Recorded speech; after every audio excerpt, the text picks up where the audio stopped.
no programa Fala Comerciário de hoje, dentro da campanha que está sendo inicializada por 7 sindicatos de comerciários, mais a Federação Estadual, vamos abordar algumas questões que são demandas jurídicas hoje, que atingem ou são expressas pelo comerciário no dia a dia, com preocupações sobre seus direitos, sobre situações e rotinas de trabalho. Nós temos a presença aqui do Dr. João Luiz Biscalquim Júnior, que é o responsável jurídico no Comerciários Piracicaba, o Sindicato de Piracicaba e Região, e aqui do meu outro lado, o Dr. Marcos Aurélio Vicente Teixeira, que é responsável jurídico pelo Sindicato Comerciários Americana e Região. Muito obrigado pela presença. Nós que agradecemos pelo convite. De vocês. Hoje, no dia a dia, quais são as principais dúvidas dos comerciários em relação, olha, eu acho que não deviam estar fazendo comigo, meu direito está sendo atingido, estou, enfim, em situação de conflito aqui na empresa. O que coloca justamente o comerciário hoje em situação de dúvida sobre a questão dos seus direitos ou rotinas que são pedidas para ele dentro das empresas? Posso começar aqui? Fica à vontade. Vamos lá. O que eu observo no dia a dia dos trabalhadores, no geral, eu vejo uma quantidade muito grande de reclamações em relação a assédio moral. Eu acho que as empresas hoje em dia, elas não deixam de cumprir o básico, né? A gente não vê, é muito raro. Talvez um caso ou outro aí de uma falta de pagamento de hora extra, de falta de pequeno, às vezes uma falta de depósito de fundo de garantia, mas isso não é comum. O que a gente percebe muito hoje em dia é uma reclamação muito grande, um número elevado de reclamações por assédio moral. Eu acho que isso é o que mais atinge o trabalhador e gera uma série de consequências muito graves na relação de trabalho. Eu percebo que muitos, na maioria das vezes, eu falo com os trabalhadores em relação a esse assunto e na metade da conversa, 80% desses trabalhadores, normalmente mulheres, elas choram. Elas começam a chorar quando começam a expor aquilo que elas estão sentindo em virtude desse assédio que acontece aí. Principalmente em empresas de supermercado, a gente percebe muito isso. E são coisas que é difícil você conseguir diminuir essa situação. Quer dizer, você tem que explicar para o trabalhador o direito dele, porém a dor que ele sente você não consegue mudar. Esse é o problema. Porque quando você fala para um trabalhador, vamos entrar com uma ação, por exemplo, para discutir uma questão de hora extra, de uma multa normativa, qualquer tipo de assunto, você consegue resolver através de uma ação. Nós estamos falando aqui de uma situação que é apenas pecuniária. Agora, quando se fala de uma dor emocional, é difícil. É uma situação bem complicada e, na maioria das vezes, isso gera, inclusive, afastamentos, isso gera depressão. Então, eu acho que esse é um dos pontos aí mais complicados hoje em dia. João? Muito bem ponderado pelo Dr. Marcos a questão que estão raras ações sobre questão de pagamentos, até porque muitas empresas elas estão amparadas por excelentes escritórios de contabilidade. Então essas questões que envolvem pagamento de holerite, elas costumam não ser tão incisivas assim. E a questão do assédio moral, muito bem pontuado também pelo Dr. Marcos, vai além do aspecto do trabalhador, ela atinge o psicológico e, consequentemente, atinge a empresa, porque esse trabalhador ele vai oprimido ao seu trabalho. Então essas demandas elas são de fato corriqueiras. Outra questão que acaba chegando aos sindicatos e consequentemente ao departamento jurídico são denúncias de não concessão do descanso semanal remunerado, que é o DSR ou 6x1. Ou seja, o trabalhador a cada 6 dias de trabalho, o sétimo ele deve ter 24 horas de descanso. Muitas empresas elas acabam não concedendo esse descanso, extrapolando, onde nós lá em Piracicaba já pegamos casos de um trabalhador de 53 anos estar trabalhando por 17 dias consecutivos, sem um descanso. Então, nesses casos, o trabalhador, a sua integridade física acaba sendo maculada, porque ele não tem um descanso para recuperar suas energias e com isso o trabalho acaba sendo atingido neste fim.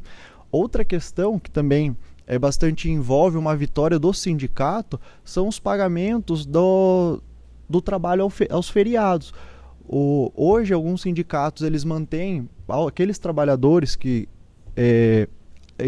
se ativam nos feriados um pagamento de uma bonificação ou uma folga, o trabalho em dobro, ou seja, 100% das horas. Muitas vezes essa folga ela não é concedida, esse pagamento de 100% das horas trabalhadas também não são pagos, e essa bonificação é paga de forma errada, muitas vezes a menor. Então essas são a maioria das reclamações e reivindicações dos trabalhadores. Tem tantas outras que nós acabamos esclarecendo, mas não chegam a ser uma demanda de grande monta. Essa parte, Marcos, que você falou da questão do assédio, principalmente relativa à questão... A mulher, ela está mais constrangida nesse processo, porque também hoje em dia é uma cobrança cada vez maior, sim, né? E muito mais instantânea, muito mais rápida, né? Sim. Praticamente ninguém mais dá tempo, as pessoas são chamadas e cobradas em qualquer função, a qualquer momento, né? E você sente, então, que a mulher ainda está mais exposta a um nível de cobrança mais elevado e muitas vezes com algum toque de constrangimento? Sim. A gente percebe que até pela própria natureza da mulher, ela tem mais sensibilidade, né? Elas são mais sensíveis. O homem muitas vezes ele lida melhor com esse tipo de situação, né? A mulher, quando ela sofre um assédio no dia a dia, ela tem uma dificuldade muito grande, às vezes até de reagir. E isso vai somatizando, vai demorando, vai acumulando. Quando chega ao ponto dela ir até o sindicato e reclamar, na verdade já extrapolou e muito isso. A maioria das vezes ela já está num quadro depressivo, já houve um afastamento, e ela chega no sindicato, na verdade, para dizer: eu não aguento mais. Então ela já está no limite dela. Ela vai até onde ela dá conta. A partir do momento que ela realmente não consegue mais trabalhar isso emocionalmente, aí é que ela procura o sindicato. Mas é uma situação realmente muito delicada e realmente eu fico muito sensibilizado quando eu encontro esse tipo de situação. Porque você está conversando com a pessoa e ela desaba. Ela desaba e começa a relatar casos em que, a princípio, é uma coisinha pequena e, de repente, isso vai se acumulando. Inúmeros casos.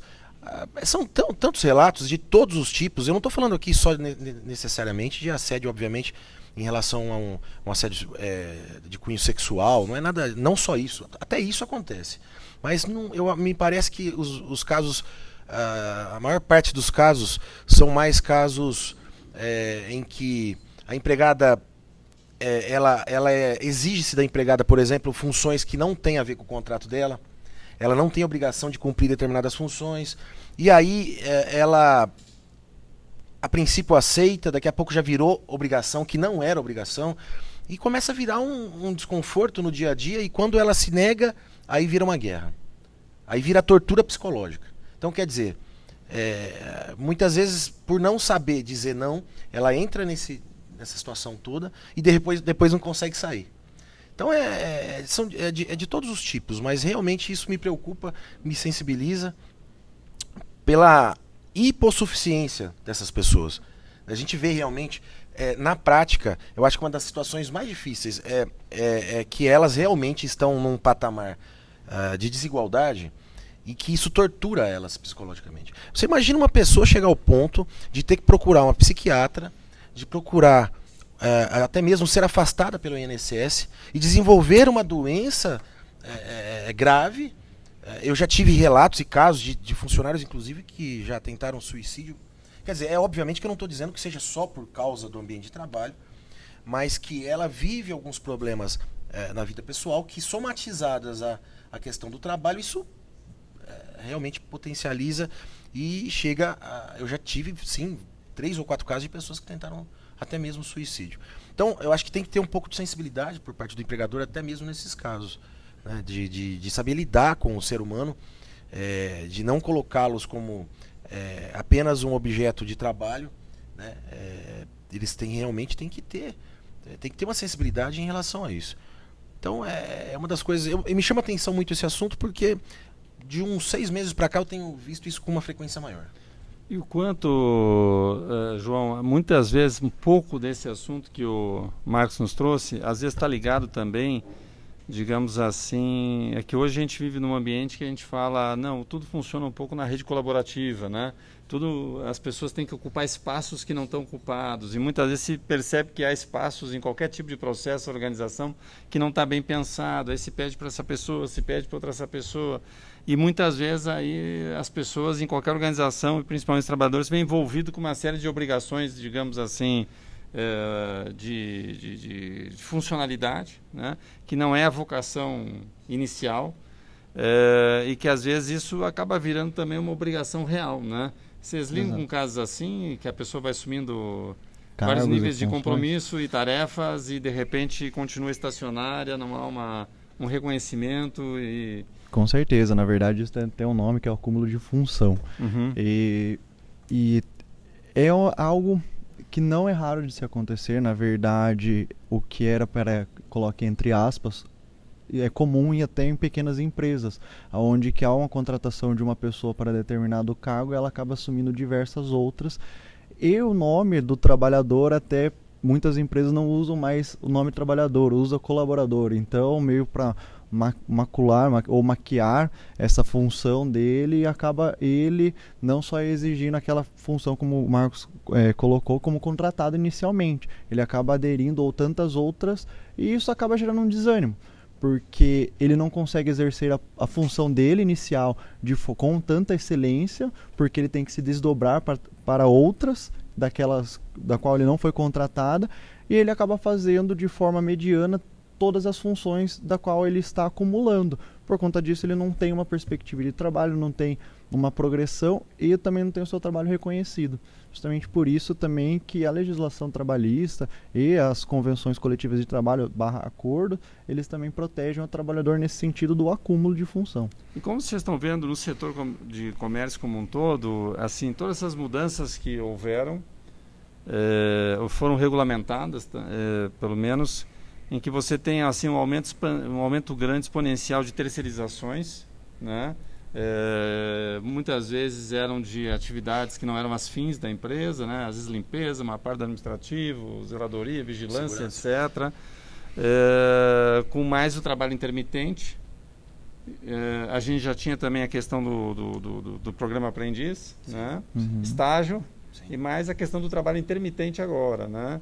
Vocês veem que isso tudo, digamos assim, está se buscando novas soluções ou tudo isso está tornando mais vulnerável o sistema de trabalho como um todo? Bom, na minha opinião, eu acho que a reforma, ela tem alguns pontos que foram positivos, mas a maioria deles eu não vejo como algo positivo para o trabalhador. Eu digo isso pelo seguinte, né? A terceirização, por exemplo, que você comentou aí, a terceirização que até então não era permitida, a terceirização da atividade fim. O que é a terceirização? Nada mais é que você colocar uma pessoa no meio da relação de trabalho para ganhar em cima dessa mão de obra, diminuindo o salário do empregado e precarizando. Quer dizer, no comércio isso ainda não está acontecendo tanto, até pelo tipo de atividade, ocupação. Vamos imaginar um comerciário que atenda lá um balconista, um vendedor, né? Como é que vai terceirizar a atividade do comércio de vendedor, por exemplo? É difícil, porque ali você tem toda uma política de como vender, do produto que se vende. Tem um talento, um preparo e tal. Então, no comércio, a terceirização ainda é só por isso, inclusive, né? Porque se não fosse por isso, com certeza já estaria acontecendo num patamar e num grau muito maior. O fato é que, de qualquer forma, alguns setores se permite isso ainda, acaba atrapalhando um pouco. No geral, ainda não sinto tanto isso. A questão do trabalho intermitente, esse foi tentado implantar em algumas empresas. A gente percebeu algumas grandes empresas tentaram implantar o trabalho intermitente, mas o próprio trabalhador rejeitou essa proposta. Iniciou esse trabalho em 3, 4 meses. A hora que ele viu que o retorno financeiro não era dentro do padrão mínimo dele, houve lá rescisões contratuais e não funcionou. Na prática não funcionou. Mas em alguns setores a gente sabe que vai ser muito diferente, né? A gente sabe que o comércio é um caso à parte, mas se você falar a nível macro, é muito ruim para o trabalhador. Terceirização, trabalho intermitente, todo tipo de precarização, né? Nós vemos agora também aí a questão da carteira verde e amarela, que tem uma série de mecanismos também para precarizar, diminuir salário, diminuir multa do fundo de garantia. Na minha opinião, o que eu vejo é que eles vêm com uma proposta de redução de direitos mas de uma forma equivocada. Porque, veja, todos nós sabemos que no Brasil o problema das empresas está mais vinculado ao excesso de encargos trabalhistas e também os impostos. E isso sem ter, inclusive, nenhuma contrapartida, ou muito pouca contrapartida. Mas como o Estado, inchado como não faz o seu dever de casa, que é cortar custos, ele continua gastando e gastando e cada vez aumentando esses gastos, a gente não vê diminuir, aí ele vai para o lado mais fraco. Essa é a minha visão. Não adianta a gente querer comparar culturas como, por exemplo, a dos Estados Unidos com a cultura que a gente vive hoje no Brasil. São coisas completamente diferentes. Como é que você pode criticar, por exemplo, a Justiça do Trabalho, dizendo que é um absurdo o número de processos que existe no Brasil, quando metade ou até mais da metade dos processos diz respeito a verbas trabalhistas, a verbas rescisórias, ou melhor. Cumprimento básico. Quer dizer, o arroz com feijão é aquele empregado que saiu da empresa, foi dispensado, ou até mesmo pediu demissão, e não recebeu o básico. Nós estamos falando aqui de verbas alimentares, verbas que esse ser humano depende para cuidar da sua família, a maioria das vezes. Então, eu digo que eu acho que a gente vive um momento um pouco nebuloso. Um momento em que o trabalhador ainda não percebeu, de certa forma, o que está acontecendo. Ele está assistindo isso tudo de uma forma um pouco inerte. Os sindicatos... E aí eu não eximo a culpa dos sindicatos também. Eu não sei se nesse processo todo o sindicato também não contribuiu para que houvesse, de certa forma, essa situação passiva, né, dos empregados, dos trabalhadores hoje não reclamarem do que está acontecendo. É importante o movimento sindical, nesse aspecto, reconhecer os erros, voltar às raízes e corrigir isso. Isso é importantíssimo.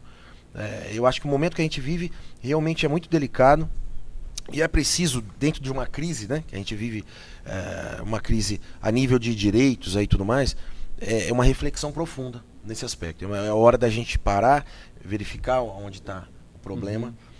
Eu acho que a gente já está fazendo isso. O movimento sindical já vem aí. Eu percebo que tem uma mudança interna muito grande já por conta disso, né? E já estamos aqui falando também, discutindo isso e colocando esse assunto de maneira direta. Sim, transparente. Transparente, né? Não precisamos estar, digamos, discutindo entre poucos, numa reunião.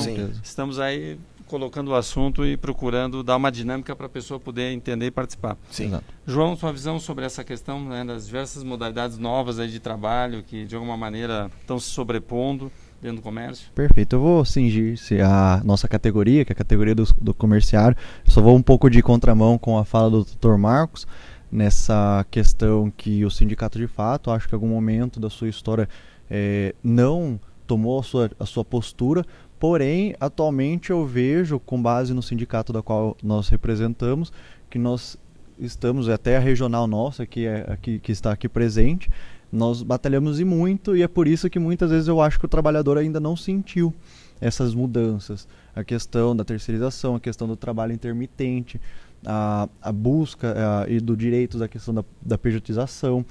Então, o trabalhador ele ainda não sentiu na pele por conta de um trabalho efetivo e maciço do sindicato que o representa. Sempre buscando vitórias nas convenções coletivas de trabalho, buscando vitórias na justiça, buscando vitórias em acordos coletivos. Nesse sentido, eu acho que o governo ele vem sim querendo ceifar direitos trabalhistas, direitos do trabalhador, como o Marcos muito bem ponderou, a corda ela sempre rompe para o lado mais fraco. E nesse sentido, é muito mais fácil eles retirarem direitos trabalhistas e diminuírem esses que eles chamam de encargos e gastos, do que retirarem e diminuírem a tributação, por exemplo, que é uma carga muito alta que as empresas elas têm hoje em suas folhas, não só folha de pagamento, mas tributação estadual, municipal e federal.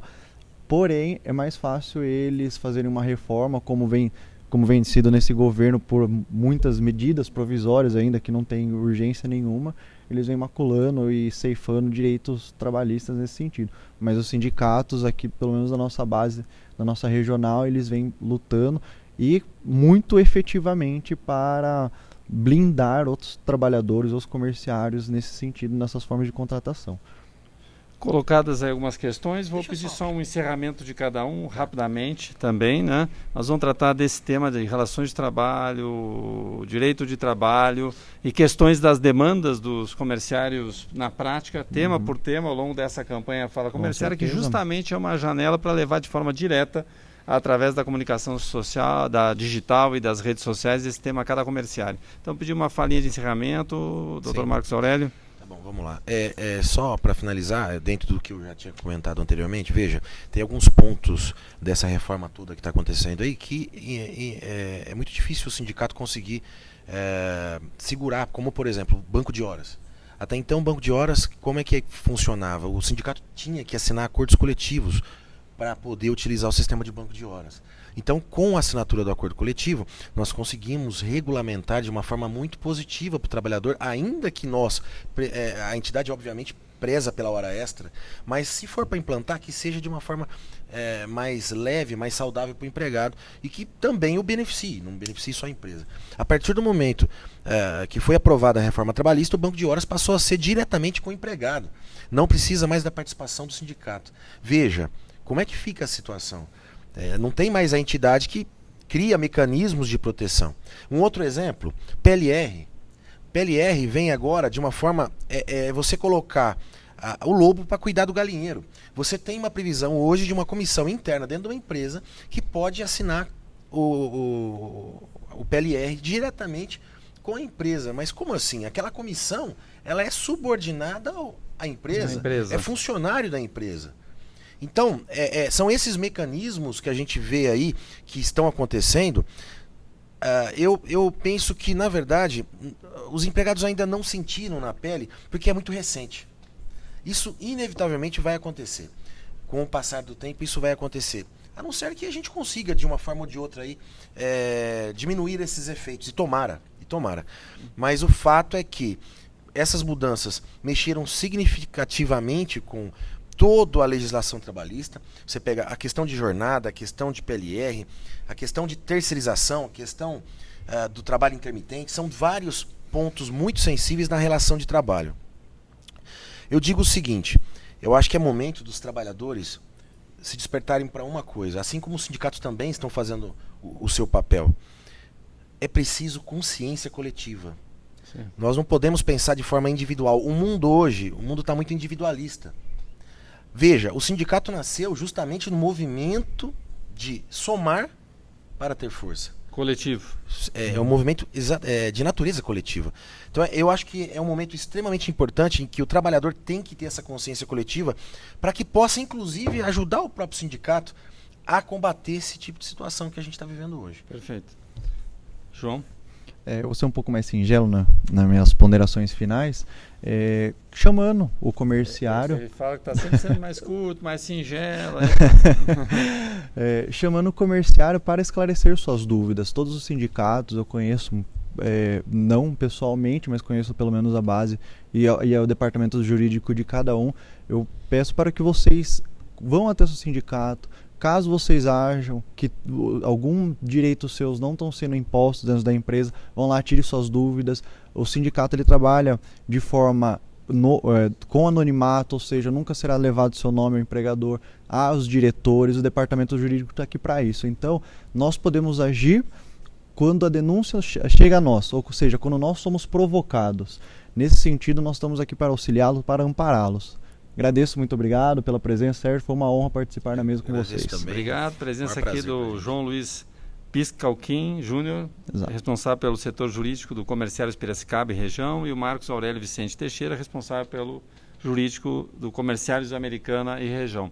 Hoje nós fizemos no Fala Comerciário uma espécie de fala jurídico e em breve também vamos atender várias dúvidas específicas que vamos estar colocando na rede social da campanha Fala Comerciários. Até o próximo programa.